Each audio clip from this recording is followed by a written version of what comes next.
Praise the Lord, hallelujah. क्रिस्त में मेरे प्यारे भाई और बहनों, शांति भवन रिट्रीट सेंटर बटाला पंजाब से प्रभु की चतुर छाया में आप सबका स्वागत है। सबको जय यीशु की। Praise the Lord, hallelujah. प्यारे भाई और बहनों, प्रभु का धन्यवाद करें, प्रभु की स्तुति करें, क्योंकि वो जो करता है ना, महान कार्य ही करता है। वो महान ईश्वर है, प्रेमी पिता है। वो अपनी छत्र छाया में प्रतिदिन हमें एकत्रित करता है।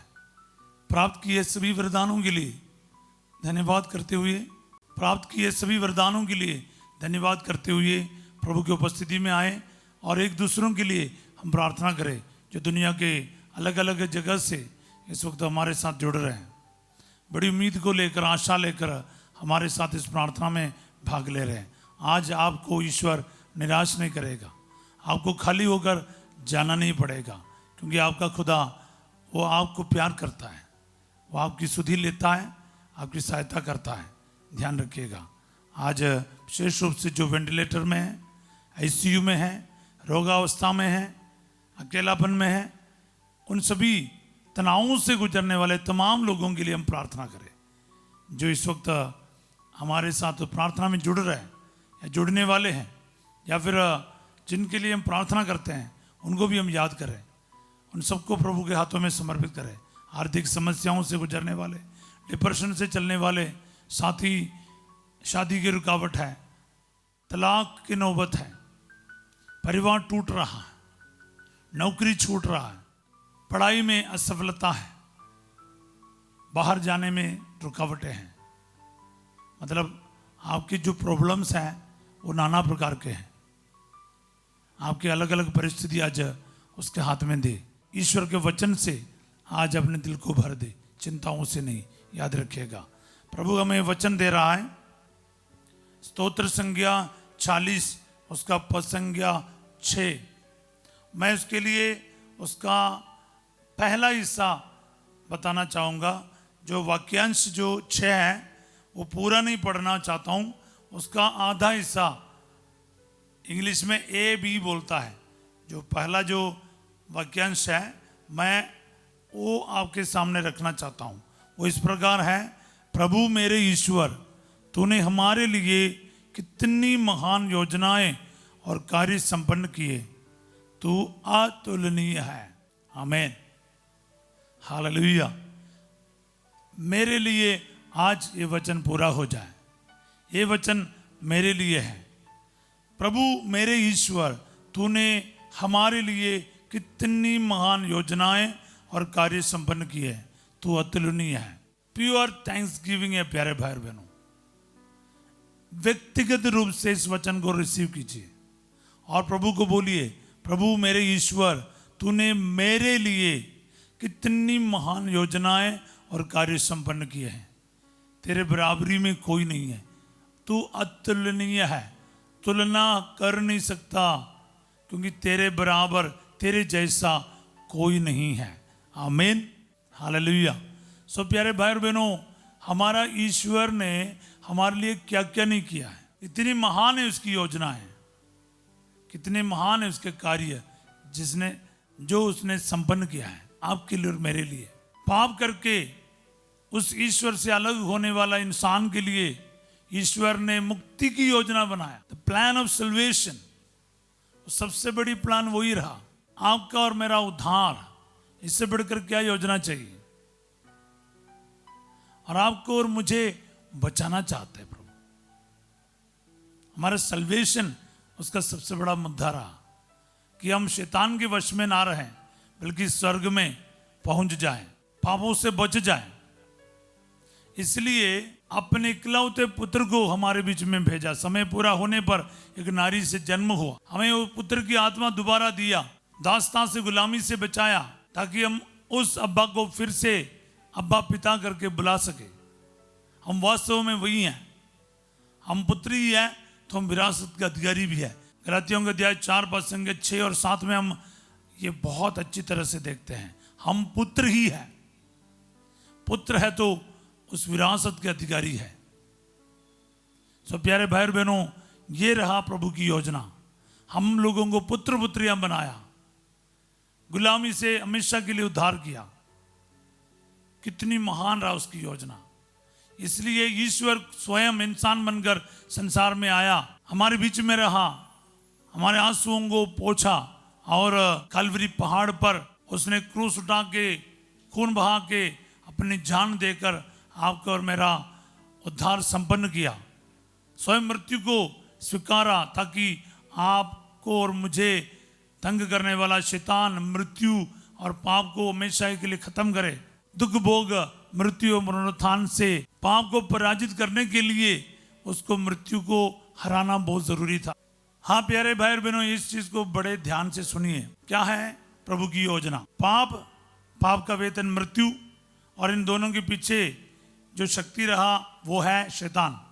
यीशु मसीह के क्रूस उठाने से, मृत्यु से उसने क्या है, पाप और पाप का वेतन मृत्यु दोनों को खत्म कर रहे। उसके जी उठने से मृत्यु पराजित हुआ है, उसके मरने से पाप खत्म हो गया, और अभी वो स्वर्ग में विराजमान है सबसे बड़ा अधिकारी के रूप में। उसका राज्य चालू हो गया है, शैतान का राज्य समाप्त हो गया है, यानी शैतान खत्म हो गया, पराजित हुआ है। तो यही प्रभु की योजना रहा। अब जो कोई उसके नाम में विश्वास करेगा वो मुक्ति प्राप्त करेगा। ये योजना है। कितनी महान रहा उसकी योजना, और आपके लिए और मेरे लिए व्यक्तिगत रूप से है। और हम बाकी संसारिक जो चीज़ें हैं, एक अच्छे नौकरी मिला, या फिर प्रॉफिट के रूप में, पुरोहित के रूप में, अध्यापक के रूप में, या फिर कोई कलेक्टर के रूप में, डॉक्टर के रूप में, या फिर कोई चपरासी के रूप में भी क्यों ना हो, आपको प्रभु ने अब तक संभाला है। वो योजना इससे नीचे वाला डिग्री है। सबसे बड़ी योजना है आपका उद्धार का, मुक्ति की योजना। याद रखना प्यारे भाई, हालेलुया। तो आप हमेशा इस चीज को याद रखना और धन्यवाद देते जाना। क्या है? प्रभु मेरे ईश्वर, तूने हमारे लिए कितनी महान योजनाएं और कार्य संपन्न किए, उसने पूरा किया है। तू अतुलनीय है। हमेशा याद रखो, प्रभु आपको छोड़ेगा नहीं, क्योंकि उसके बराबरी में कोई नहीं है। वो ऐसा महान कार्य इसलिए कर सकता क्योंकि उनके जैसा महान कोई है ही नहीं। वो सर्वशक्तिमान है, सृष्टिकर्ता ईश्वर है, उसके लिए कुछ भी असंभव नहीं है। तो विश्वास कीजिए। हाँ प्यारे भाई और बहनों, इस वचन को पढ़ते ही है ना, मुझे बहुत सारी चीज़ें याद आ रहा है। सांसारिक जीवन में, इस धरती में जो जीवन बिताते समय बहुत कुछ प्रभु कर रहा है। अब मैं व्यक्तिगत जीवन से इस वचन को जोड़ूं तो मेरे लिए ये वचन 100% पूरा है। प्रभु मेरे ईश्वर, तूने मेरे लिए कितनी महान योजनाएं और कार्य संपन्न किए, तू अतुलनीय है। ये मेरे लिए प्रभु ने लिखा हुआ वचन है। बोलिए आमीन। शायद प्रत्येक लोग आप ये वचन को अपना सकते हैं। देखो, बचपन से लेके आज तक का सफर आप देख लीजिए। अगर ईश्वर की योजना नहीं होते, आप आज के दिन ये वचन इस तरह नहीं सुनते। कुछ लोग दुख निराशे में होंगे, मैं मान लेता हूं, लेकिन याद रखिए प्रभु ने आज तक आपको छोड़ा नहीं। धन्यवाद देना शुरू कीजिए प्यारे भाई बहनों। प्रभु के महान कार्यों को देखना शुरू कर। अवर्णनीय है, अतुलनीय है उसके कार्य, बराबरी नहीं है। कितनी महान योजनाएं और कितने महान कार्य आपने मेरे लिए संपन्न किए हैं। माता पिता दिए, भाई बहन दिए, यहूदा दिया है, विश्वास का वरदान दिया है।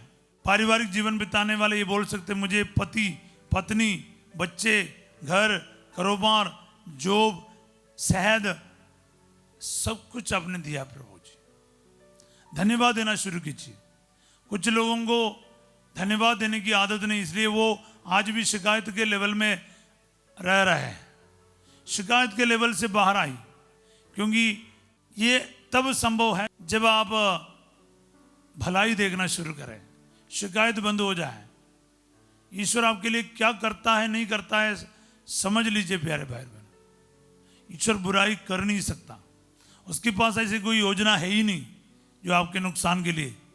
प्रभु कहता है मैं तेरे लिए निर्धारित अपनी योजनाओं को जानता हूं, तेरे अहित की नहीं हित की योजना है। आज समय भविष्य की योजनाएं। प्रभु के पास कोई दूसरी योजना ही नहीं प्यारे भाई और बहनों। आपके नुकसान के लिए कभी सोच भी नहीं सकता। वो हित की योजनाएं सोचता है, आज समय भविष्य की। तो आप विश्वास कीजिए, क्लेम कीजिए। और प्रभु ने आज तक मेरे लिए अपनी महायोजना के अनुसार ब्लेसिंग दिया, आगे भी ब्लेस करेगा। रिसीव कीजिए। अपने भाई के लिए, बहन के लिए, बेटा के लिए, बेटी के लिए, जीवन साथी के लिए, माता पिता के लिए, पड़ोसी के लिए, रिश्तेदारों के लिए वचन को रिसीव कीजिए, अप्लाई करते जाएं। प्रभु ने हमारे लिए महान योजनाएं बनाए हैं और आगे भी करेगा। पूरा विश्वास कीजिएगा, प्रभु आपके साथ रहेगा, अपने वचन से संभालेगा, ले चलेगा। प्यारे भाई बहनों, विश्वास की बात है। आज इस वचन को बार बार दोहराते हुए, लिखते हुए अपनाइए और प्रभु का धन्यवाद करते जाएं। जितना आप धन्यवाद करेगा ना, उतना आशीर्वाद आपको मिलते जाएगा। शिकायत से दुगुना स्पीड में आपको ब्लेसिंग मिलेगा। सिर्फ थैंक्स गिविंग करते रहिए, प्रभु का धन्यवाद करते रहिए। प्यारे यीशु श्री, मैं इस वचन के लिए आपका कोटि कोटि धन्यवाद करता हूँ। इस वचन के अनुसार मेरे जीवन में आज तक आपने अपनी महान योजनाओं के द्वारा काम किया है, महान कार्य संपन्न किए हैं। आज तक मुझे संभाला है, अब तक लेकर आया है, आगे भी लेकर जाएगा। आप मेरे साथ रहा, आगे भी साथ रहेगा। आज तक आपने मेरे परिवार को संभाला, परिजनों को संभाला है, मेरे जीवन में अद्भुत कार्य किए हैं। सभी आशीषों के लिए धन्यवाद करते हुए प्रभु जी, आज मैं प्रार्थना करता हूँ, प्रभु तेरा वचन आज कायम रहे और इस वचन के अनुसार इन सभी भाई बहनों को आशीष और बरकत मिले। आमीन। प्रभु आप लोगों के साथ हो। सर्वशक्तिमान ईश्वर पिता, पुत्र और पवित्र आत्मा आप सबको अपना आशीर्वाद प्रदान करे। आज रात 8 बजे संध्या का आशीर्वाद प्रार्थना में फसीजो आपके साथ होंगे। कल सवेरे 5:30 बजे प्रभु की छत्र छाया में हम फिर मिलेंगे। याद रखिएगा, तब तक के लिए इस वचन को बोलकर धन्यवाद करना शुरू कीजिए। प्रभु के सभी महान कार्यों के लिए प्रभु का धन्यवाद कीजिए। ये चैनल, ये प्रोग्राम, ये सभी प्रभु की योजना है। प्यारे भाई बहनों, आप ये सुन रहा है, प्रभु की योजना है। इसलिए दूसरों के साथ इसको शेयर करना, लाइक करना और सब्सक्राइब करना, प्रभु की योजना के सहभागी बन जाएं। आप सबों को मैं एक अच्छा दिन का कामना करता हूँ। Have a wonderful day. God bless you all.